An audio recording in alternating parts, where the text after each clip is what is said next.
Brought you out here to the Paria Riffle, the start of the mighty Grand Canyon, to learn a little bit about depth of field and blurring and freezing motion with the shutter speed and the aperture relationship.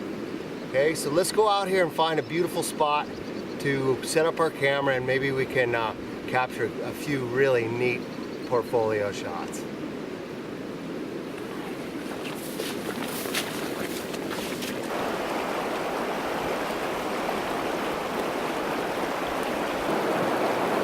So in order to learn how to do all this stuff, it's best to just get out in the field and give it a try. This gives us everything that we need that we were talking about. We have a large field that we're dealing with. We have close and far, but we also have motion with the water and everything moving across the rocks.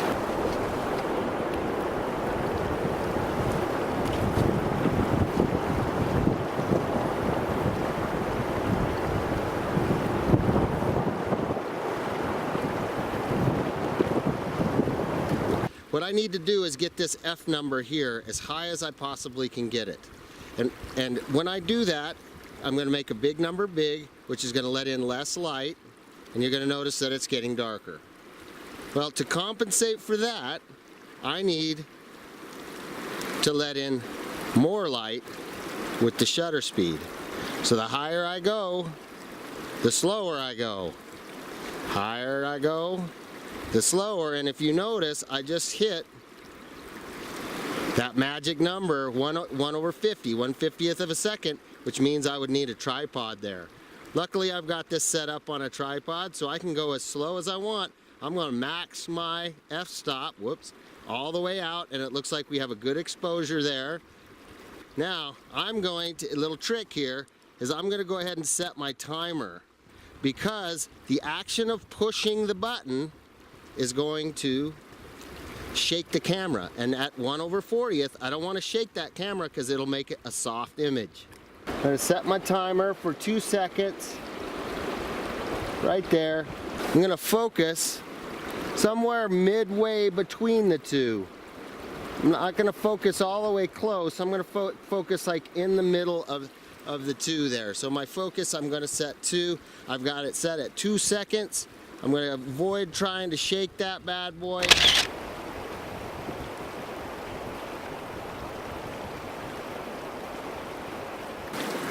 All right, so that was a beautiful large depth of field setting right there. But we could shoot the exact opposite of that. So I'm going to take this all the way down. I'm going to go for shallow depth of field here. And as you notice, as I make that number smaller, more light comes into the camera, which means I have to let in less light with the shutter. So I'm letting in more light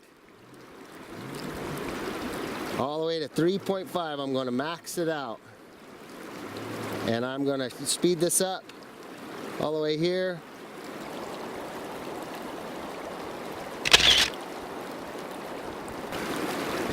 There, we got a nice shallow depth of field.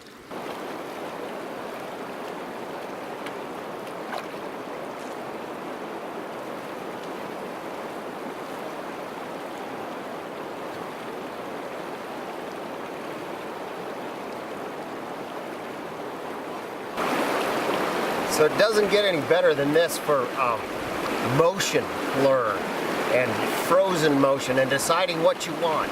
This is, we got this rushing, cascading water going by these rocks and that tuft of grass. So we could do one of 2 things there. And I don't know which one's going to be better. So I'm going to go ahead and do both.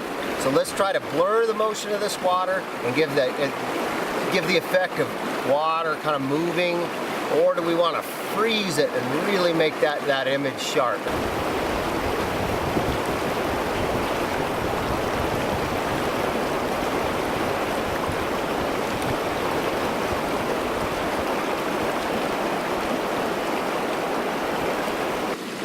So here we go. Right now I have it on auto. And this is what your camera would decide to do for you if you just put it on auto. You'd have a 1/320 at f7.1. Both of those settings are great for this exposure, but neither of them do anything real spectacular. They're both kind of right in the middle. It's an average exposure. So let's set up a frozen motion. Let's just say we want that rushing water to freeze and we want to see every little crystal that's in there. So I'm going to take it off auto and I'm going to put it on M there. Okay, and let's set up a frozen motion setting here. Okay, so what I'm going to do, frozen motion is generally up around 1/1000 on a sunny day like this. So let's just put it at there, and then we'll let the f-stop be whatever it needs to be here.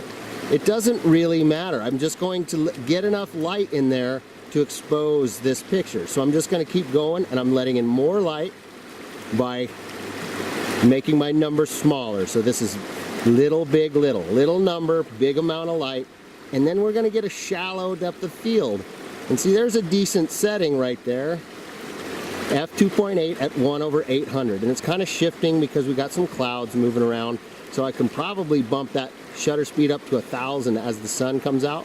Now, I would recommend now, because we have a 2.8 setting, that we have a narrow plane of focus, shallow depth of field.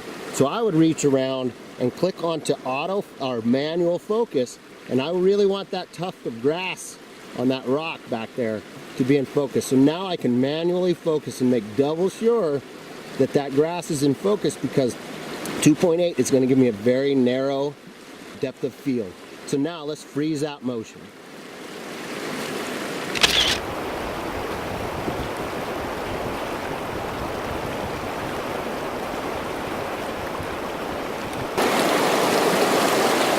Okay, so now let's do the exact opposite, and that's what I'm really excited about this shot, is to blur this water motion and give it a sense of that it's cascading over those rocks. So I'm going to do the opposite now. I'm going to run this shutter speed all the way down, and I'll just put it like somewhere slow around 1/60th. Now I'm going to start letting in less light, bigger number, little amount of light, larger depth of field. I'm going to keep going. And actually, I'm going to keep going. I'm going to slow it down, and I can find this maximum amount. So I'll max my f-stop up at 22. I'm letting in the least amount of light I can. I can go ahead and let in the most amount of light that my camera will allow right here. It's going to be 1/20th, the 20th of a second. 15. Boy, I'd like to wait for those clouds to get over, and then if the clouds come by, then I can bump it down just to 13, maybe 10 if the clouds were to get there. Let's try 10. Now, I'm going to set the timer so that when I push the button, I don't actually shake the camera, and I get a soft image because I've shook the camera. So here we go. Get my hands off because it's on a timer.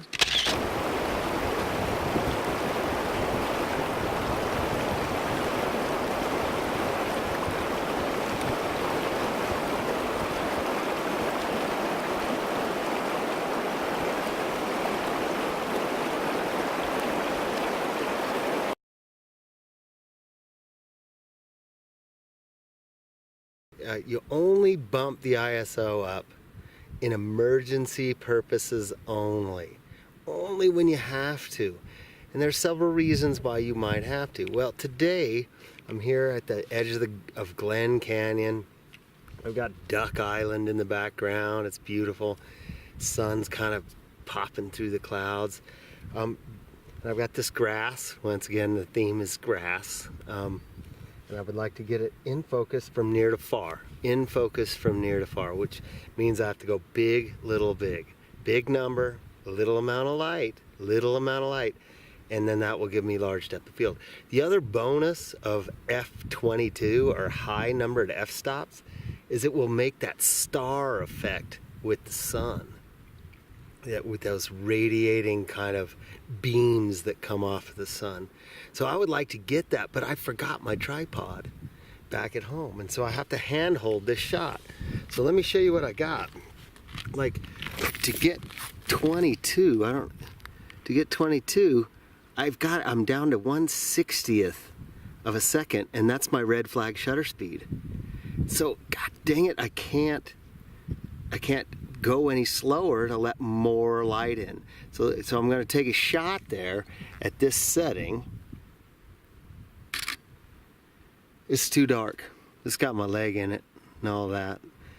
So what I can do right here is I can go to my ISO setting and go to ISO here and start bringing it up, and look at how the light's starting to come in. It's starting to get more sensitive to light, and that will allow me to get a perfect exposure there at 1/60th of a second, f/22.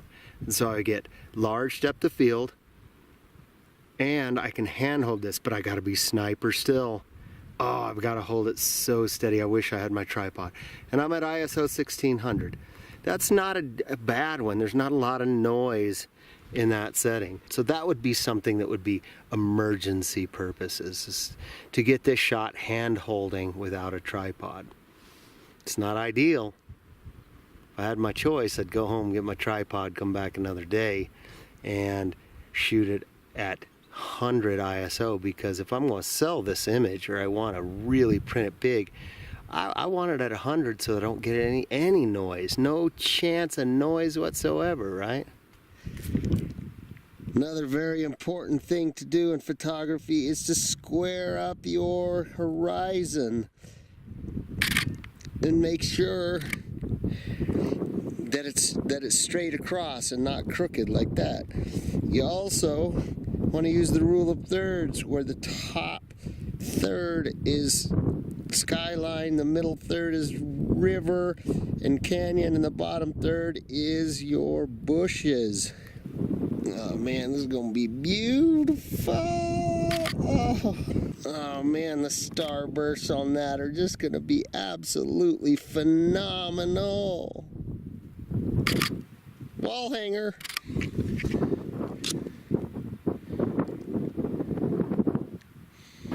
So for our last little segment here on ISO, this is probably the toughest environment to get a good shot in that I can find. This is where ISO is critical.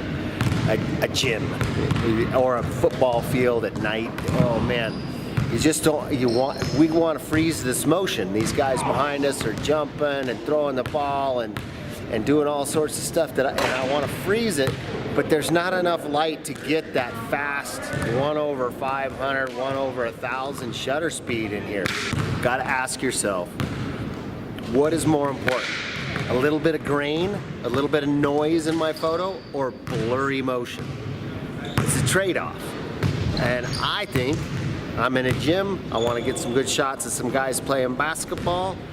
I'm going to put up with a little noise so that I can freeze the motion. So let's just take a look at some of the exposures and some of the shots and the troubles I have in a gym. This could also be a football field, an outdoor skate park at night. It could be at a wedding. It could be a lot of the dance, at a wedding, that you might have to use this type of exposure settings to get good shots. So let's take a look here. First, let's do auto. I'm set at auto right now. So let's see what kind of shot I get. Look at what we got here. 1/4 of a second at 4.0, at f-stop 4.0, at ISO at 100. Okay, so that's completely unacceptable right there. We're not going to get a shot. So check this. That's auto. Blurry, blurry, blurry, blurry. Okay, so let's take it on manual and see if we can get what the best we can get. So let's start bumping that ISO up, all right? So here we go. You're gonna start seeing it getting brighter, brighter, brighter, brighter, brighter, brighter. So let's just start at 6400. And now what we wanna do is start to speed this up to something that's gonna freeze the motion, okay? So here we go. Freezing, I'm gonna start going up. Faster, faster, letting in less light, less light, less light, less light. If you've got some photo editing equipment, this is a good trick, is to make it a little dark. And we can always brighten it in Photoshop or any Lightroom or something like that. So let's go ahead and take the shot. So I've got 1/640 right now. It's a little bit dark. I'm even gonna go one more stop darker. It's a little dark, but now Robert here, he's gonna do his lob right here. Ready? 1, 2. Oh, look at that frozen motion. Oh. I'm gonna take the ISO one more, 1280. Okay, we've got our ISO real high, we've got our f-stop maxed out. We're at a very, very good frozen motion setting. Here we go.